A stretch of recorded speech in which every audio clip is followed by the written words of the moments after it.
Once upon a time, this the memory. It's like synergy. Life the hardest teacher y'all could ever get the master.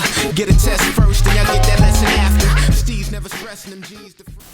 What's going on, everybody? I'd like to welcome y'all back to Sync Music Mondays. That's right, Sync Music Mondays. Music licensing in the coolest form, because we are the coolest. You know what I'm saying? Shout out to all the listeners on a worldwide global basis. We truly appreciate y'all. Shout out to all the spots that show love, man. We see y'all week to week, month to month, man. Truly appreciative of y'all, man. And as always, we're going to get started with the word of the day. Something motivational, inspirational to help you get through your day. And the word of the day, I like this one. It says, what if God ruined your plans so your plans wouldn't ruin you? I like that. It says, what if God ruined your plans so your plans wouldn't ruin you? I mean, a lot of times, I think that kind of goes hand in hand with something that I used to say. Rejection is God's protection. So sometimes in life, we want certain things, we want certain situations, but that's not necessarily indicative of what God wants for our lives. So, just because certain things didn't work out per se, I always say, most of the time they actually did work out in your favor because that's not the path that God wanted for you.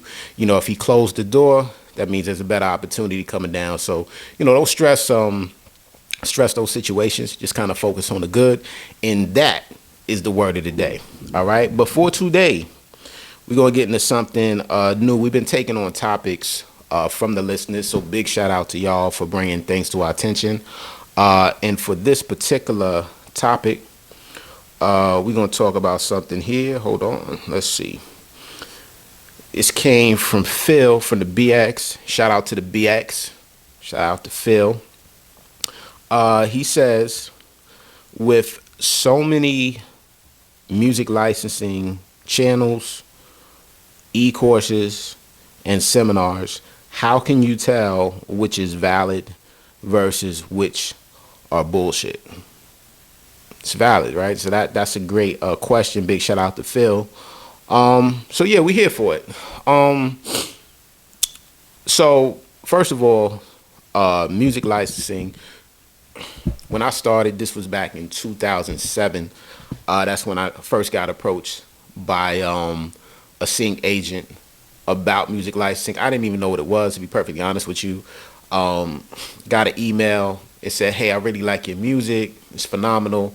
I want to try to help you get your stuff in TV and film. So I really thought it was bullshit, to be honest with you, because I was so used to getting conventional record deals.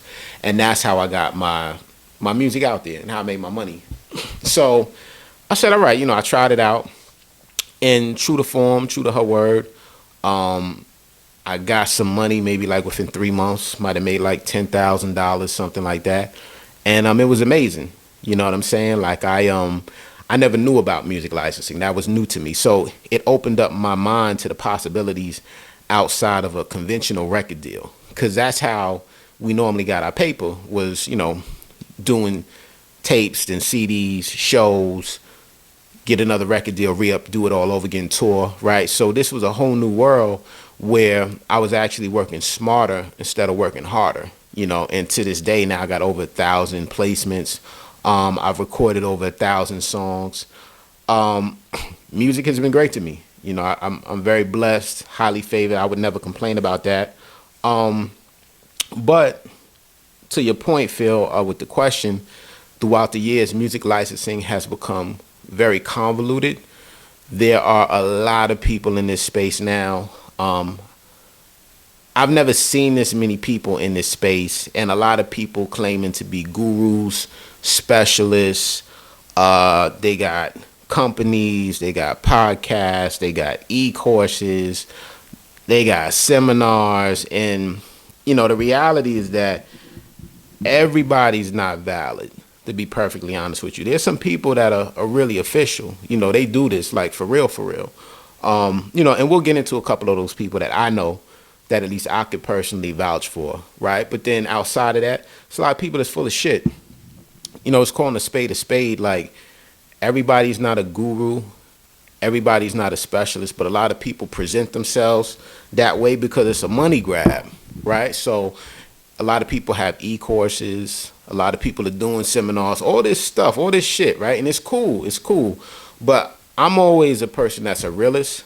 So as long as you're actually helping people and it's not so much a money grab and you're doing it for yourself to line your own pockets, cool, you know. But the problem is a lot of these cats, and women too, you know, a lot of valid, but then a lot of them are full of shit. A lot of people, so here's the first point. A lot of people are connected to other entities that they won't tell you about. So meaning whether that's a sync agent, a sync company, there are other entities that they're attached to that are basically helping them get these placements. So if they're getting stuff in TV and film, they're not the plug, right? They're connected to someone who is the plug that helps them get their music in TV and film. But when they present it as if they're the plug. So, you know, what that cap looks like is like, yo, sign up for my e-course. You can get your music in TV and film. Come to my seminar, you get your music in TV and film. Nah, you people are full of shit because technically you're the middleman. You're not the plug. So a person technically doesn't have to pay you for shit because I could bypass you and I could just go right to the plug. But that's not what they're going to tell you. You see what I'm saying? So that's why I say it's a lot of misinformation. And the internet is a dope place, but it can also be a place where misinformation gets spread. Right. So that's why I tell people all the time, like, do your due diligence. You know what I'm saying? Like, definitely do your due diligence. You know, just because someone has an e-course, that doesn't make them valid. Anybody can make an e-course. Just because someone has a website, you know, that doesn't make them valid. You know, just because someone spoke on a panel at NAMM, that doesn't make them valid. Right.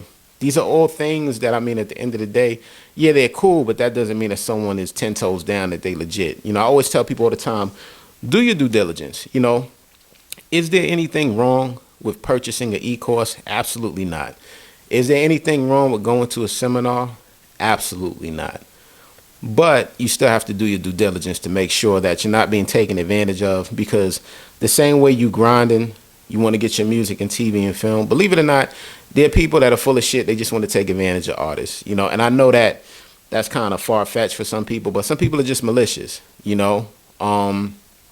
Being that I've been in the music industry for so many years, you know, I do ghostwrite and I do a lot of stuff. I work with a lot of labels.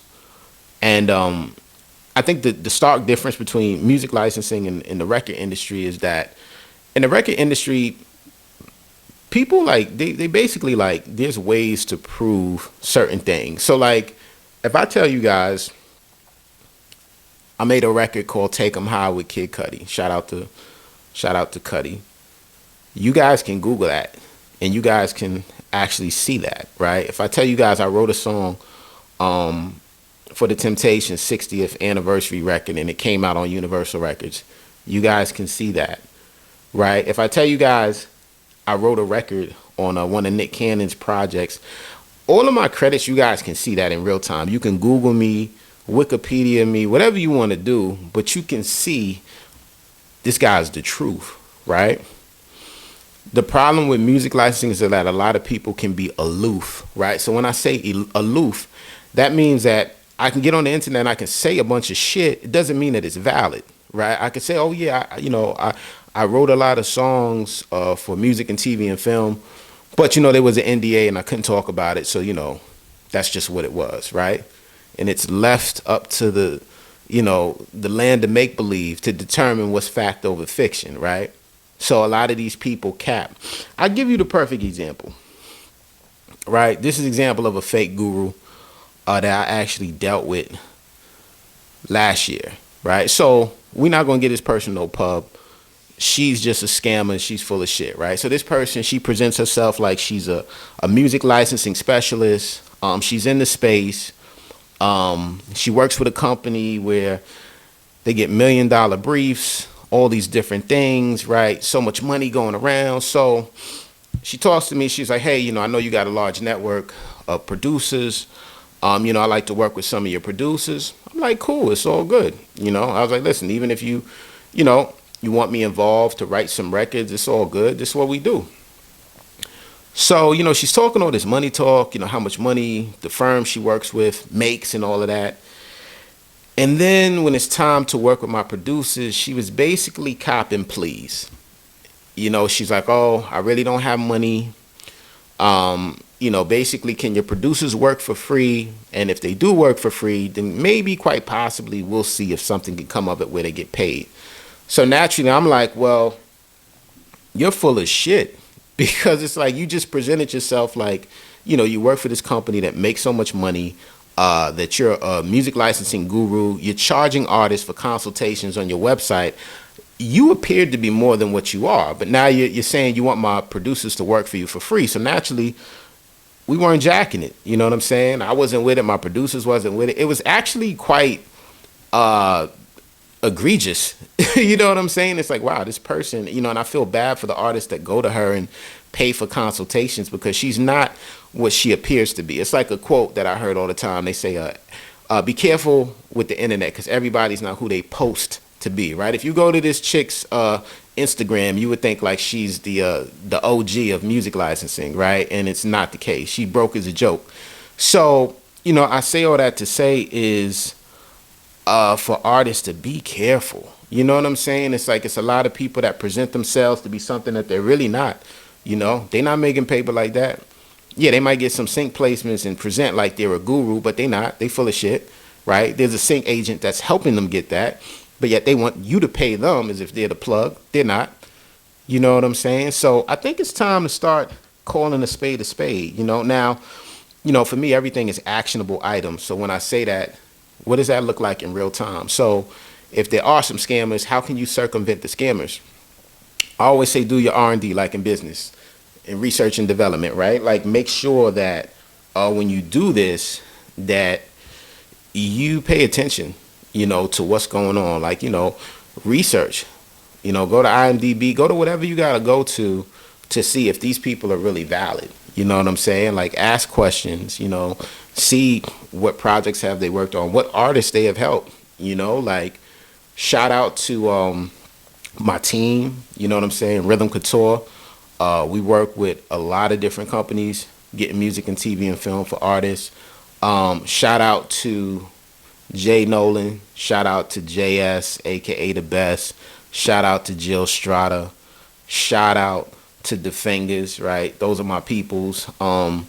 We just put a successful event together, a virtual event called Sync Music Success, where we educated musicians over 2 days how to get their music in TV and film. And we brought on some of the brightest minds in the business. We had a Latin panel. We spoke about Afro beats, spoke about hip hop. We covered legal, entertainment law. We did so many things within that 2 days. So, what we're going to do is we're also going to start up, we're going to continue the annual seminar, and eventually transition into in-person events. But for now, we're going to do a monthly free just a hourly one-off, pick a Saturday once a month or a Sunday and just basically have musicians come on a Zoom for like an hour. We chop it up with them about different topics, and that's going to be free. So if y'all want to tap in with that, you can. It's not a money grab. We just really love paying it forward and helping artists, and building up a sense of community. So these are the type of things that if you're an artist, you want to get in TV and film with your music, you collaborate. Collaboration is greater than competition. You know what I'm saying? So that's definitely something to check out for. Let me see, what else would I say about this? I would say, some of the people that I've dealt with in this space that I am aware of, like I said, JS, aka the best, my brother, highly successful. Jay Nolan, definitely is my guy. Jill Strata. Jill is more so into the recording industry side of it and radio, but she's definitely solid. The Fingers, shout out to the Fingers. Who else? My brother Daraj, stand-up dude, man, stand-up cat. Let's see, my man Eric makes music. Big shout out to Eric. Eric was a speaker for Sync Music Success. Phenomenal brother, good dude. Who else, man? Who else, man? If you guys are looking for a solid entertainment attorney, John Shields, shout out to John. If you ever need somebody to go over legal paperwork, Shout out to my brother Lamarcus Miller. Big shout out. We're gonna have him on the podcast, but he killed it. He spoke about black voices in sync, and the need for proper representation. Shout out to my people, Latin music specialists, right? So Daniel and Sarah, big shout out to them. They spoke on our Latin panel, so they're definitely valid. If you are a musician that makes Latin music, looking to get in TV and film, definitely submit to them. Who else, man? Let's go down the gamut, man. Shout out to my brother Excalibur Zero. Big shout out to him. He was supposed to speak at Sync Music Success. Had a little mix up, but it's all good, man. That's my guy, solid dude. Let's see. London Elixir. Big shout out to her. Much love to London. My sister Tamara Bubble. Can't forget about Bubble on Deck. BK all day. You know what I'm saying? Big shout out to her. And you know, there's a lot more people in this space, man. I could go on and on. You know, Audio Socket, huge company. Big shout out to them, man. Honestly, good music. Another one of my sync agents. Shout out to them. So there's a lot of people, a lot of faces and places in this space, man, that are valid, you know. And like I said, you just got to tap in, man. Just stay aware and be diligent as well. You know, don't get got. That's the main focus of this, man. Don't fall for fake gurus and all the bullshit, man. You know what I'm saying? Like, don't get got. You know, just pay attention, be mindful, and be successful. You know what I'm saying? Tap in with people that are valid. Tap into, you know, to valid opportunities. You know what I'm saying? Oh, and big shout out to Mark Fraser, too. That's my guy, man. Shout out to Mark. Really solid guy. Mark's been doing this for a very long time, man. He's like the OG in this thing as far as I'm concerned. So big shout out to Mark. And all the other guys, man. It's a lot of people, man. I could be on here for like 2 hours, you know. But like I said, stay true, stay focused. Don't get got. Protect your neck, like Wu-Tang say. Tap in with us monthly. I'll keep you guys abreast. I'll put a link down below. So if you are artists, you want your music in TV and film, you want to be a part of a Sync Music Success, we'll let you know when we're having the next one. And if you want to tap in with us monthly for the free hourly, you know, pretty much let's just say collaborative moment that we have, man, I'll put information below as well, man. Right. So until next time.